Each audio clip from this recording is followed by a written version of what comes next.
Welcome again students. और इस video में डिस्कस करेंगे worksheet 19 for subject science for class 9 और हिंदी मीडियम में हम पहले ये वर्कशीट डिस्कस करेंगे। और ये वर्कशीट शेड्यूल की गई है आपके आज के लिए 17 अगस्त 2020। और ये जो वर्कशीट है आपकी, इस वर्कशीट से आपका चैप्टर 5 जीवन की मौलिक इकाई वो स्टार्ट हो रहा है। So now let's start. जिज्ञासा दीदी, प्याज की झिल्ली को सूक्ष्मदर्शी से देखने पर हमें उसकी छोटी छोटी आयताकार कोशिका दिखाई देती हैं। बच्चों, आपने 8th क्लास में प्याज की झिल्ली को सूक्ष्मदर्शी की सहायता से देखा हुआ है और उसमें आपने देखा है कि उसके अंदर कुछ इस तरह की छोटी छोटी आयताकार जो है वो झिल्लियां कोशिकाएं दिखाई देती हैं। और फिर क्वेश्चन यही अराइज होता है कि क्या सभी जीव इसी प्रकार की कोशिकाओं से बने होते हैं? ज्ञान, सभी जीव छोटी छोटी संरचनाओं से बने होते हैं जिन्हें क्या कहते हैं? जिन्हें कोशिका कहते हैं। यानी कोशिका जो है, जो हमारा शरीर है वो किससे मिलके बना है? वो छोटी छोटी संरचनाएं उनसे मिलके बना है जिन्हें क्या कहते हैं? कोशिका। और बच्चों, इसको समझने के लिए आप यहाँ पर उदाहरण ले सकते हो कि जिस प्रकार कोई भी घर है, मकान है, वो किससे मिलके बना है? वो ईंटों से मिलके बना हुआ है। यानी किसी भी भवन या मकान की आधारभूत इकाई वो क्या है? वो ईंटें हैं।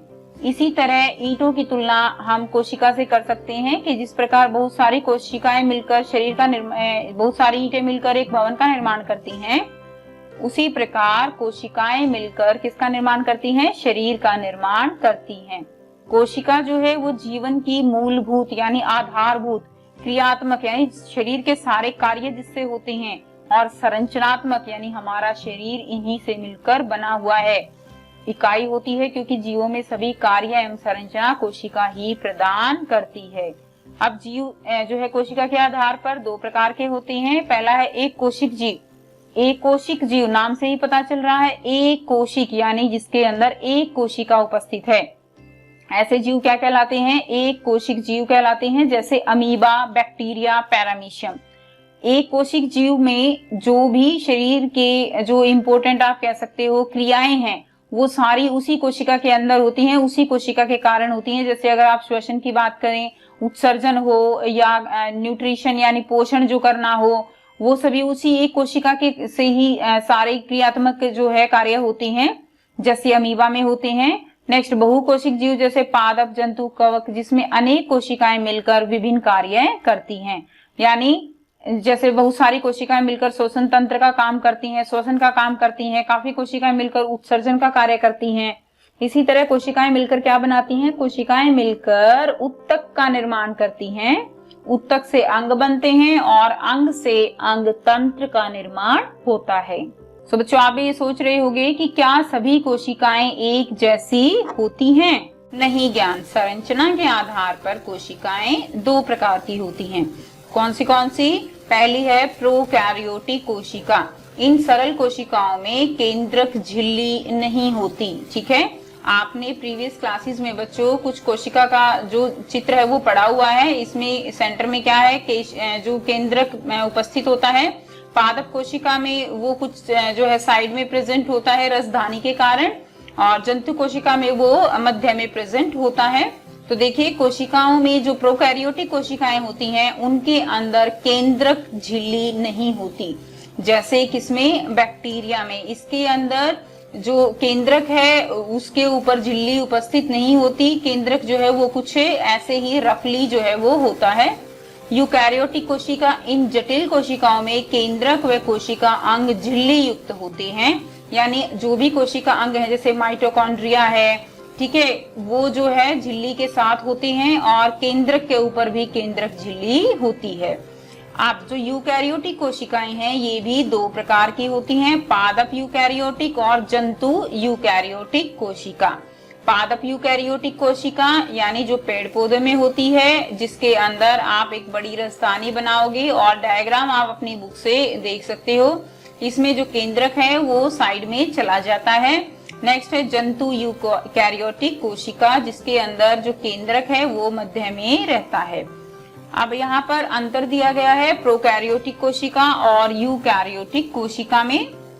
प्रोकैरियोटिक कोशिका जो है बच्चों, इसका आकार कैसा होता है? छोटा होता है, जो कि 1 से जो है 10 माइक्रोमीटर। ये जो है ये क्या है? माइक्रो के लिए ये सिंबल है।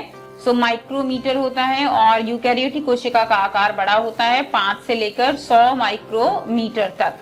नेक्स्ट, स्पष्ट केंद्रक अनुपस्थित। और इसमें जो प्रोकैरियोटिक कोशिका है इसमें स्पष्ट केंद्रक जो है वो अनुपस्थित होता है, और यूकैरियोटिक कोशिका में केंद्रक जो है वो उपस्थित होता है। इसमें केंद्रकाय उपस्थित होता है। प्रोकैरियोटिक में केंद्रकाय क्या होता है, ये एक आप कह सकते हो इरेगुलर शेप का ही एक जेनेटिक मटेरियल कहते हैं। प्रॉपर जो केंद्रक है वो नहीं होता, उसको हम केंद्रकाय कहते हैं। और इसमें केंद्रिका यानी केंद्रक के अंदर ही एक छोटा स्ट्रक्चर होता है और जिसको हम केंद्रिका कहते हैं। नेक्स्ट है विशिष्ट अंगक अनुपस्थित होते हैं। इसके अंदर जो विशिष्ट अंग जैसे माइटोकॉन्ड्रिया है, इस तरह के अंग जो है इसमें उपस्थित नहीं होते। लेकिन यूकैरियोटिक जो कोशिका है उसमें विशिष्ट झिल्ली युक्त कोशिका अंग उपस्थित होते हैं। जैसे माइटोकॉन्ड्रिया है तो उसकी अपनी अलग से झिल्ली होगी, और इस तरह के अंग जो है इसमें उपस्थित होते हैं। प्रोकैरियोटिक में सिर्फ एक क्रोमोसोम उपस्थित है, तो यूकैरियोटिक में एक से अधिक क्रोमोसोम्स। क्रोमोसोम्स क्या होते हैं, गुणसूत्र, जिनके ऊपर जो गुणसूत्र जो एक जनरेशन से, एक पीढ़ी से दूसरी पीढ़ी जो गुण हमारे ट्रांसफर होते हैं वो क्या कहलाते हैं, वो क्रोमोसोम्स या गुणसूत्र कहलाते हैं। तो इसमें केवल एक है, तो इसमें एक से अधिक जो है क्रोमोसोम्स होते हैं। उदाहरण बैक्टीरिया, यूकैरियोटिक के उदाहरण आप ले सकते हो पादप, जंतु या कवक। नेक्स्ट, कोशिका का पता सबसे पहले किसने लगाया? कोशिका का सबसे पहले पता रॉबर्ट हुक ने लगाया। और कहाँ लगाया, किसमें लगाया? तो वो लकड़ी की जो कॉर्क होती है, ठीक है, लकड़ी की जो कॉर्क है उसके अंदर जो है कोशिका का पता लगाया गया था। ल्यूवेन हुक ने सबसे पहले जीवित कोशिका का पता लगाया।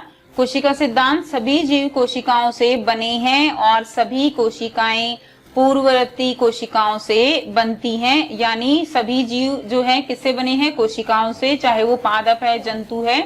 और सभी कोशिकाएं यानी कोशिकाएं जो पहले होती हैं उन्हीं की आगे वो डिवाइड होती रहती हैं, और जिससे नई कोशिकाएं बनती रहती हैं। पुरानी जो कोशिकाएं हैं वो उनकी जो है वो डेड होती रहती हैं, और इस तरह से शरीर में नई कोशिकाएं जो है वो लगातार बनती रहती हैं। ये कोशिका का सिद्धांत है। आपको यहाँ पर माइक्रोस्कोप का चित्र जो है वो उसका डायग्राम दिया गया है, आप इसको भी एक बार अच्छे से देख लें कि माइक्रोस्कोप जो है वो क्या होता है। और आपने लैब में, स्कूल में अपने में आपने माइक्रोस्कोप जो है वो जरूर बच्चों देखा होगा, और आपको किस प्रकार से इसका यूज करते हैं वो भी आपको जरूर पता होगा। अब यहाँ पर कुछ क्वेश्चन दिए गए हैं और इन क्वेश्चंस के आंसर आपको देने हैं। कोशिका की परिभाषा लिखिए। तो कोशिका की परिभाषा अभी ऊपर ही हमने की है। सो फर्स्ट क्वेश्चन का आंसर आप यहाँ से लिख सकते हो, सभी जीव छोटी छोटी संरचनाओं से बने होते हैं जिन्हें कोशिका कहते हैं। कोशिका जीवन की मूलभूत क्रियात्मक एवं संरचनात्मक इकाई होती है, क्योंकि जीवों में सभी कार्य एवं संरचना कोशिका ही प्रदान करती है। तो ये आपका आंसर जो है फर्स्ट हो जाएगा। सेकंड क्वेश्चन है आपका, प्रोकैरियोटिक और यूकैरियोटिक कोशिका में अंतर स्पष्ट करना है। तो ये आपका सेकंड क्वेश्चन का जो है आंसर होगा, प्रोकैरियोटिक कोशिका और यूकैरियोटिक कोशिका में अंतर। क्वेश्चन 3 है, सबसे पहले कोशिका की खोज किसने की और कैसे? तो सबसे पहले कोशिका की खोज किसने की? वो की रॉबर्ट हुक 1665 में। और कैसे की? कॉर्क के अंदर, ठीक है, लकड़ी का जो है क्या होता है, कॉर्क है, कॉर्क के अंदर इन्होंने सबसे पहले कोशिका की खोज की। तो आप ये लिख सकते हो। नेक्स्ट, एक कोशिक और बहुकोशिक जीवों की जो है उदाहरण सहित व्याख्या करनी है। तो स्टूडेंट्स, क्वेश्चन 4 जो है उसका आंसर आप यहाँ से लिख सकते हो, एक कोशिक जीव जो केवल एक कोशिका से बने होते हैं जैसे अमीबा, और बहुकोशिक जीव जो बहुत सारी कोशिकाएं जो है उनसे मिलकर बनते हैं, उन्हें क्या कहते हैं, बहुकोशिक, जैसे पादप, जंतु और कवक, और अनेक कोशिकाएं मिलकर विभिन्न कार्य करती हैं। तो ये क्या होंगे, बहुकोशिक जीव कहलाएंगे। सो आई होप बच्चों आपको ये वर्कशीट बिल्कुल क्लियर है। फिर भी अगर कोई प्रॉब्लम है तो आप कमेंट करके पूछ सकते हो। और ये चैप्टर काफी इजी है आपके लिए। और लास्ट जो वीडियो थी, लास्ट जो वर्कशीट थी, उसमें मोल कंसेप्ट ऑलरेडी कवर हो चुका है। सो आपको अगर वीडियो अच्छी लगती है तो लाइक शेयर जरूर कीजिए, और चैनल को सब्सक्राइब नहीं किया है तो सब्सक्राइब कर लीजिए। Press the bell icon for the notification also. And thanks for